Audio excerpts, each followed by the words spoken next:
reflects the crux of the above passage. Environmental sustainability is inimical to our objectives of achieving high rate of GDP growth. अब मान लो कि समझ नहीं आ रहा कि inimical क्या है, तो एक बार देख लिया हिंदी वाला वर्जन। पर GDP में वृद्धि के उच्च दर प्राप्त करने हमारा अहितकारी है, तो अहितकर है मतलब कि नॉट सपोर्टिव ऑफ। तो एनवायरमेंटल सस्टेनेबिलिटी और high rate of GDP growth they are both antithetical, या मतलब they are not supportive of each other. ये बात गलत है। We can have high rate of GDP growth as well as environmental sustainability, ये दोनों ही जरूरी है हमारे लिए। पॉवर्टी इरेडिकेशन पॉसिबल ही नहीं है बिना रैपिड इकोनॉमिक ग्रोथ के और एनवायरमेंटल डिग्रेडेशन। मतलब पॉवर्टी को हटाना है तो रैपिड ग्रोथ और एनवायरमेंटल डिग्रेडेशन ये होके ही रहेगा, ये बात भी गलत है।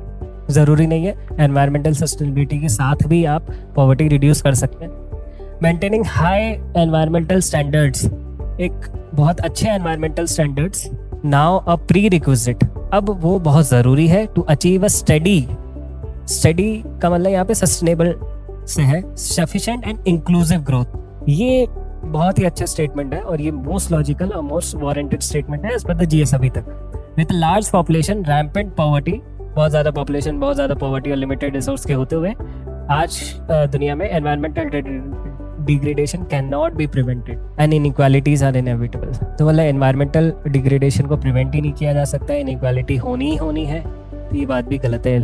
ठीक है, ये नेगेटिव टोन है, इसको भी हमें हटाना पड़ेगा। This is the most appropriate कि आज हमें अच्छे एनवायरमेंटल परफॉर्मेंस इंडेक्स रखने पड़ेंगे जिससे कि हम एक आगे जाके एक सस्टेनेबल ग्रोथ की तरफ बढ़ पाए और सभी लोगों का इंक्लूसिव ग्रोथ हो पाए, ट्राइबल्स का भी हो पाए, सबका।